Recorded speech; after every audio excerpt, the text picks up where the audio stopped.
Hello everyone and welcome back to रेडोविनेशन। I hope आप सबका जेडब्ल्यू मेन का रिजल्ट अच्छा आया होगा। I congratulate you all for that. And मैंने सुना कि इस बार का रिजल्ट बहुत ही डाइसी लगा है, मतलब I guess mostly because of normalization and all. लेकिन yeah it's all in the past यार, सो अब उस पर सोच के फ़ायदा नहीं है, वो तो रिजल्ट लग गया है।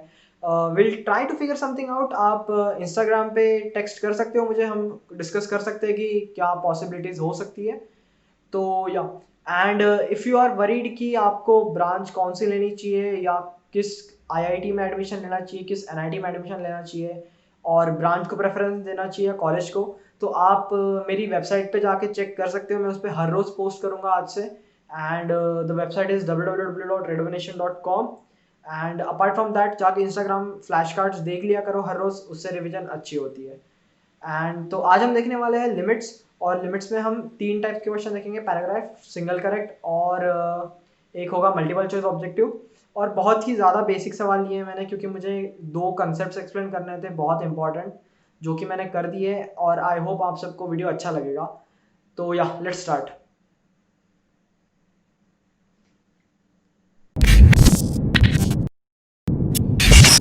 ओके, तो आ गया है हम हमारी छोटी सी स्क्रीन की तरफ। और क्वेश्चन आज हम देखने वाले एक पैराग्राफ टाइप क्वेश्चन, जो कि है ये: if L is equal to limit X tends to zero sine of x plus A E to power X plus B to power minus x plus C L N one plus X upon X cube exist. तो तीन question दिए हमको हमको वो solve करना है ना। बोला सिंपल सी चीज है कि एक लिमिट दी है मुझे एक्स टेंस टू जीरो जो एग्जिस्ट करती है, तो मुझे कुछ सवाल निकालने, जैसे सबसे पहले मुझे एल निकालना है। ठीक है, तो देखो इसमें ना हमको यूज करना है एक्सपांशन वाला कंसेप्ट। आपको पता है ना कि हमको कुछ फंक्शंस के एक्सपांशंस पता होते हैं। जैसे साइन एक्स का होता है मेरा x minus x cube upon three factorial plus X to power five upon five factorial dot dot dot dot dot. E to power X का होता है मेरा one plus X upon one factorial plus x square upon two factorial plus x cube upon three factorial dot dot dot dot. तो E to power minus X का होगा मेरा one minus x plus x square by two factorial minus x cube by three factorial dot dot dot dot dot.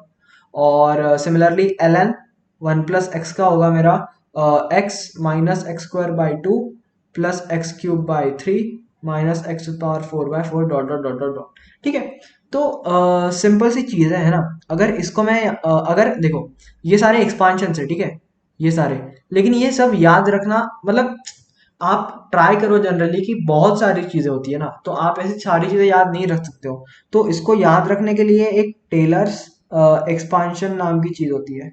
शायद कुछ लोगों को पता होगा, कुछ लोगों को नहीं पता होगा, लेकिन ये बहुत इंपॉर्टेंट चीज है आज के वीडियो की, तो ये नोट कर लो।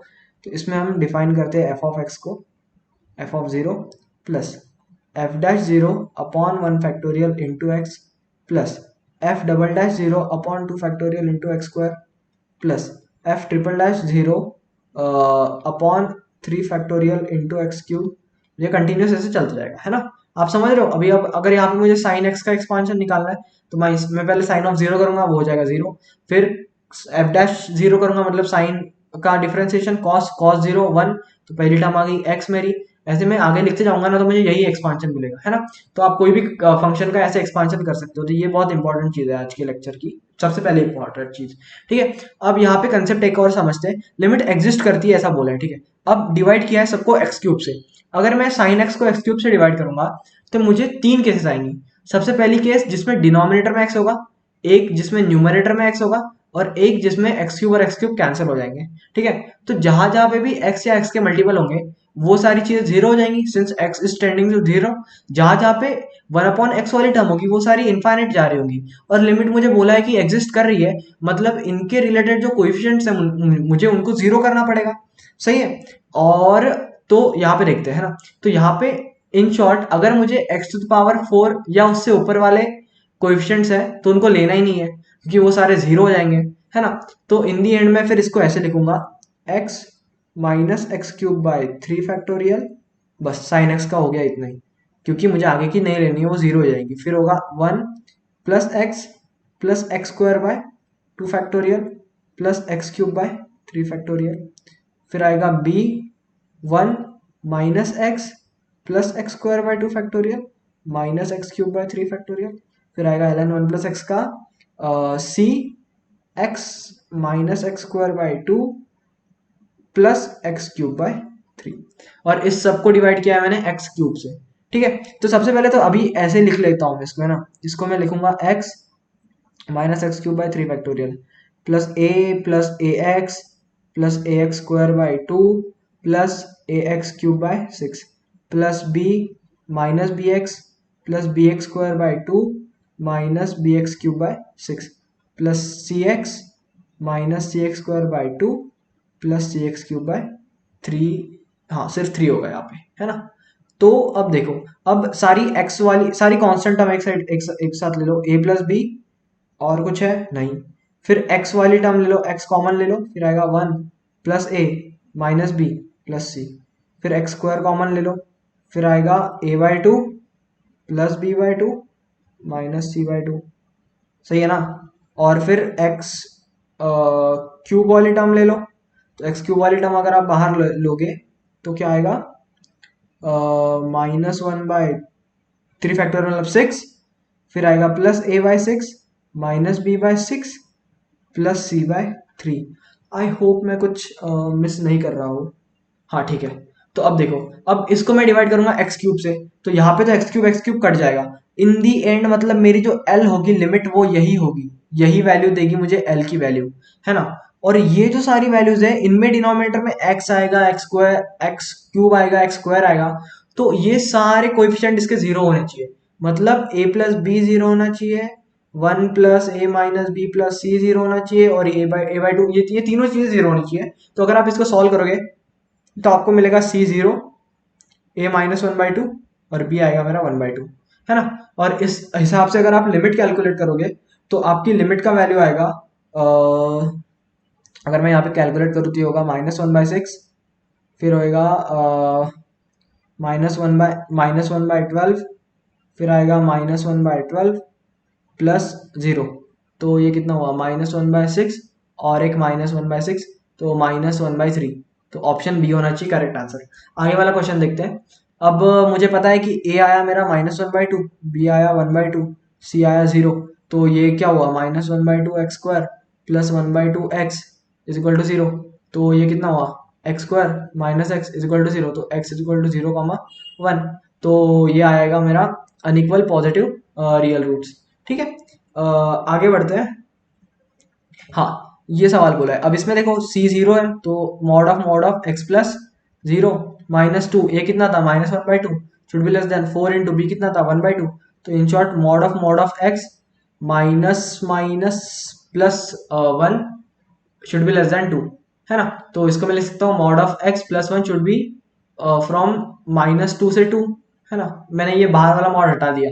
अब इसका मतलब mod of x should be from minus, sorry ये +1 दोनों साइड से माइनस करूंगा मैं, तो यहाँ पे -3 आएगा, है ना। लेकिन -3 तो नहीं लिख सकता मैं, क्योंकि मॉड हमेशा 0 से बड़ा होता है ना। तो ये हुआ, तो इसका मतलब मेरा x होना चाहिए -1 से 1 के बीच, तो वो होगा ऑप्शन सी। ठीक है, तीनों सॉल्व कर लिया हमने। अब आगे आगे वाला क्वेश्चन देखते हैं। मल्टीपल चॉइस ऑब्जेक्टिव क्वेश्चन है, और ये भी बहुत आसान क्वेश्चन है। ये मैंने इसीलिए लिया ताकि मैं थोड़े से बेसिक कंसेप्ट, बहुत ज्यादा बेसिक कंसेप्ट आपके सॉल्व कर दूं, है ना। तो इसमें बोला है कि limit x tends to 0 sine of x to the power n upon sine of x to the power m, है ना। देखो बहुत आसान सवाल है ना ये, इसमें कुछ नहीं करना है, लेकिन बहुत लोग इसमें कंफ्यूज हो जाएंगे और इन दी एंड इसको छोड़ देंगे इतना बड़ा देख के। तो हमको पता होता है कि sine of x upon x 1 होता है लिमिट x टेंड्स टू 0 के लिए। तो ये यहाँ पे मैं वही कंसेप्ट लगाऊंगा, sine of x to the power n upon x to the power n into x to the power m।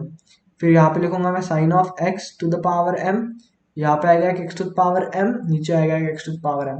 तो ये हो गया मेरा 1, ये हो गया मेरा 1। तो इन दी एंड क्या बचा मेरा, x to the power n minus m, और सॉरी, और लिमिट जा रही है मेरी x टेंड्स टू 0। अब देखो पहला ऑप्शन देखते हैं। जब n is equal to m है, तो n is equal to m है, मतलब यहाँ पे एक नंबर है जो 0 को टेंड कर रहा है, और यहाँ पे एग्जैक्ट 0 है, तो वो हमेशा 1 ही देगा मुझे, है ना, क्योंकि एग्जैक्ट 0 है। ये तो लिमिट्स का रूल होता है, ये एकदम बेसिक डेफिनेशन आपके रिवाइज करा रहा हूँ मैं, इसलिए मैंने ये कंसेप्ट लिया है। फिर बोला है कि n ग्रेटर देन m है, सिंस n और m दोनों नेचुरल नंबर है और n ग्रेटर देन m है, और एक नंबर है मेरा जो 0 को अप्रोच कर रहा है, तो 0 to the power positive number 0 ही देगा। ठीक है, आगे बढ़ते हैं। अब n is less than m बोला है, अब n is less than m है तो 1 अपॉन समथिंग आएगा यहाँ पे, है ना, क्योंकि यहाँ पे निगेटिव आएगा तो निगेटिव को पॉजिटिव करने के लिए हम 1 अपॉन लेंगे, और यहाँ पे सिंस x टेंडिंग टू 0 है तो ये total term tending to infinity हो जाएगी, तो ऑप्शन सी करेक्ट होगा, है ना। तो ये होगा इसका करेक्ट आंसर। अब एक कंसेप्ट देखते हैं सैंडविच थ्योरम, क्योंकि इस पे एक सवाल हम फिर सॉल्व करेंगे, है ना। तो चलो देखते हैं। देखो यहाँ पे बोला है, यहाँ पे मतलब हम ऐसे डिफाइन करते हैं कि f of x is less than और equal to g of x is less than और equal to h of x। ठीक है, तो यहाँ पे मुझे दिख रहा है कि ये जो कर्व है f ऑफ x ये हमेशा g ऑफ x से छोटा है और g ऑफ x हमेशा हमेशा h ऑफ x से छोटा है। ठीक है, तो ये किसी डिफाइंड इंटरवल के लिए होता है ना, तो इसमें बहुत आगे इंजीनियरिंग में भी अलग अलग चीजें आती है, अलग अलग रेस्ट्रिक्शंस आते हैं, लेकिन वो हम यहाँ पे नहीं देखेंगे।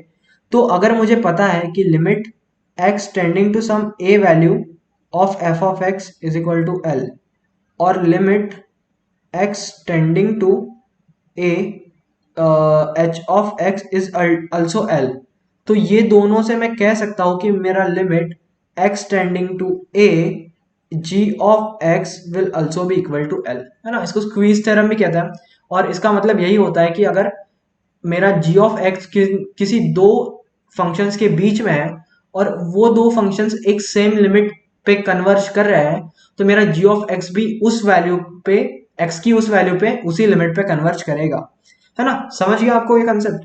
ये कंसेप्ट मैं इसीलिए बता रहा हूँ ताकि ये बहुत बार आता है ना एग्जाम्स में, बहुत बार पूछा जाता है, क्योंकि इसमें आपको कोई फॉर्मूला वगैरह नहीं लगाना होता है, इसमें ना अलग अलग चीजों के अलग अलग सैंडविचेस होते हैं, है ना। जैसे ये सवाल है ना। अब देखो इसको बोला है कि limit n tends to infinity 1 upon 1 plus n square plus 2 upon 2 plus n square plus 3 upon 3 plus n square plus n upon n, ऐसा ऐसा बोला है। तो इसको मैं ऐसे लिख सकता हूँ, वैसे तो देखा जाए तो n अपॉन एन स्क्वायर, है ना, और n इज इक्वल टू 1 से इन्फिनिटी, फिर मैं n कॉमन ले लूंगा तो ये होगा 1 अपॉन 1 प्लस एन, फिर ये कितना हुआ 1 upon 2 plus 1 upon 3 plus 1 upon 4 plus 1 upon 5 dot dot dot dot. लेकिन यहाँ पे आप फंस गए, अब आपको ये आएगा ही नहीं सॉल्व करते, ये एचपी है लेकिन इसकी सम निकालना बहुत टफ है ना, और इनफाइनाइट सम निकालना है, तो आप फंस जाओगे ऐसे वक्त, फिर आपको समझेगा ही नहीं कि अब मैं कैसे प्रोसीड करूँ, है ना। तो ऐसे वक्त फिर आपको चमकता नहीं है पेपर के वक्त कि इसमें सैंडविच लग सकता है। तो देखो कैसे लग सकता है, इसको कंसिडर कर लो पी ऑफ एक्स, ठीक है। तो अब मैं क्यू ऑफ एक्स डिफाइन करूंगा, ठीक है, और क्यू ऑफ एक्स मेरा क्या होगा, क्यू ऑफ एक्स मेरा होगा 1 अपॉन, यहाँ पे लिखूंगा मैं 1 plus n square plus 1 upon, sorry 2 upon 1 plus n square plus 3 upon 1 plus n square dot dot dot dot plus n upon 1 plus n square. ठीक है, ये क्यू ऑफ एक्स डिफाइन किया, और एक आर ऑफ एक्स डिफाइन करूंगा मैं 1 upon n plus n square plus 2 upon n plus n square plus 3 upon n plus n square plus dot dot dot dot dot n upon n plus n square. ठीक है, अब देखो अब यहाँ पे क्या हो रहा है, यहाँ पे ये जो मेरा क्यू ऑफ एक्स है इसके डिनोमिनेटर की सारी वैल्यूज मैं कम कर रहा हूँ, और यहाँ पे मैंने सबकी वैल्यूज n कर दिए, बढ़ा दिए, तो in short q of x मेरा बड़ा होगा p ऑफ x से, है ना, क्योंकि डिनोमिनेटर की वैल्यू मैं छोटी कर दी, है ना, तो इन द एंड वैल्यू बढ़ जाएगी, और r ऑफ x मेरा छोटा होगा p ऑफ x से, तो इसको मैं ऐसे लिख सकता हूँ r of x is less than p of x is less than q of x। ठीक है, तो इसका मतलब limit n tends to infinity r of x should be less than limit n tending to infinity p of x should be less than limit n tending to infinity q of x। अगर मैं इन दोनों में से किसी भी एक की limit निकालूं या दोनों की लिमिट निकालूं, दोनों की लिमिट सेम ही होगी, है ना, तो मेरा फाइनल आंसर आ जाएगा, है ना। तो देखते हैं कि हम limit n tend to infinity r of x कैसे निकालेंगे। तो इसको मैं लिख सकता हूँ summation of n upon n plus n square. अब n प्लस एन स्क्वायर तो कांस्टेंट है ना, तो 1 upon n plus n square, और यहाँ पे होगा मेरा समेशन ऑफ n, तो ये होगा n into n plus one by two, और ये नीचे भी क्या है n into n plus one ही है, तो in the end final answer क्या है मेरा 1/2। तो ये जो दूसरी लिमिट है ना क्यू ऑफ एक्स वाली, सॉरी हमने क्या निकाला अभी, हाँ हमने आर ऑफ एक्स निकाला, क्यू ऑफ एक्स वाली भी 1/2 ही देगी, है ना, तो इन दी एंड आपका आंसर आएगा फाइनल 1/2, है ना। तो सैंडविच थ्योरम हम ऐसे यूज कर सकते हैं। ओके, तो आई होप आप सबको ये सेशन अच्छा लगा होगा। अगर आपको ये सेशन अच्छा लगा तो वीडियो को लाइक कर देना, और अगर आप चैनल पर नए हो तो चैनल को सब्सक्राइब कर देना, and we are growing really fast and I am thankful to everyone जो इस चैनल पे है अभी for the support and everything. And once more जाके वेबसाइट चेक कर लेना, वेबसाइट पे मैं बहुत नए नए पोस्ट अभी डालने वाला हूँ रिगार्डिंग आगे की college life. Apart from that अभी से आपको क्या करना चाहिए ताकि आप कंपटीशन में बने रहो, है ना। तो या मिलते हैं अगले लेक्चर में, बाय।